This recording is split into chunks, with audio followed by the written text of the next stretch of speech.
നമ്മുടെ വീട്ടിൽ എപ്പോഴുള്ള ഏറ്റവും കുറഞ്ഞ ചേരുവ വെച്ചിട്ട് എന്നാൽ അടിപൊളി ടേസ്റ്റിൽ ഉണ്ടാക്കിയെടുക്കാൻ പറ്റിയ ഒരു അടിപൊളി പലഹാരത്തിൻ്റെ റെസിപ്പി നോക്കാം. 2 ഉരുളക്കിഴങ്ങ് തൊലി കളഞ്ഞ് ഇതുപോലെ കട്ട് ചെയ്തിട്ട് കുറച്ച് ഉപ്പും മഞ്ഞൾപ്പൊടി ഇട്ടിട്ട് ഒന്ന് പുഴുങ്ങിയെടുത്തിട്ടുണ്ടായിരുന്നു. ഇനി ഇത് നന്നായിട്ടൊന്ന് ഉടച്ചെടുക്കാം. 1 ടീസ്പൂൺ ചില്ലി ഫ്ലേക്സും 1/2 ടീസ്പൂൺ കുരുമുളക് പൊടിയും പാകത്തിന് ഉപ്പും കുറച്ച് മല്ലിയില ചെറുതായിട്ട് കട്ട് ചെയ്തതും ചേർത്ത് നന്നായിട്ട് മിക്സാക്കി എടുക്കാം. ചില്ലി ഫ്ലേക്സ് ഇല്ലെങ്കിൽ മുളക് പൊടിയാലും മതി, കൂടി പോകണ്ട എരിവ്. ഇനി ഇതിലേക്ക് 3 ടേബിൾ സ്പൂൺ കോൺഫ്ലോറും കൂടി ചേർത്ത് നന്നായിട്ട് മിക്സ് ആക്കിയിട്ട് ഒന്ന് കുഴച്ചെടുക്കാം. ഇതിൽ നിന്ന് ഓരോ ബോൾസ് ആക്കിയിട്ട് ഇതുപോലെ ഉരുട്ടിയെടുത്തിട്ട് ഫോർക്ക് വെച്ചിട്ട് ജസ്റ്റ് ഇതുപോലെ ഒന്ന് പ്രസ് ചെയ്തിട്ട് ചെറിയ ചെറിയ പീസായിട്ട് കട്ട് ചെയ്തെടുക്കാം. കാണാനൊരു ഭംഗിയും കൂടി ഉണ്ടാവും. എല്ലാതും ഇതേ രീതിയിൽ ചെയ്തെടുത്ത് കഴിഞ്ഞാൽ ഒരു ബൗളിൽ ഒരു കോഴിമുട്ട ഒന്ന് അടിച്ചെടുത്തിട്ടുണ്ട്. വേറൊരു പ്ലേറ്റിൽ കുറച്ച് ബ്രെഡ് ക്രംസും എടുത്ത് വെച്ചിട്ടുണ്ട്.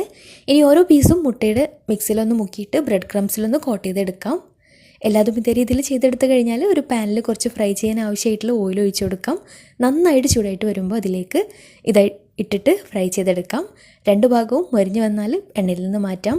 ചൂടോടുകൂടി കഴിക്കുമ്പോഴാണ് കേട്ടോ അടിപൊളി ടേസ്റ്റ്. പാത്രം കാലിയാകുന്ന വഴി അറിയില്ല.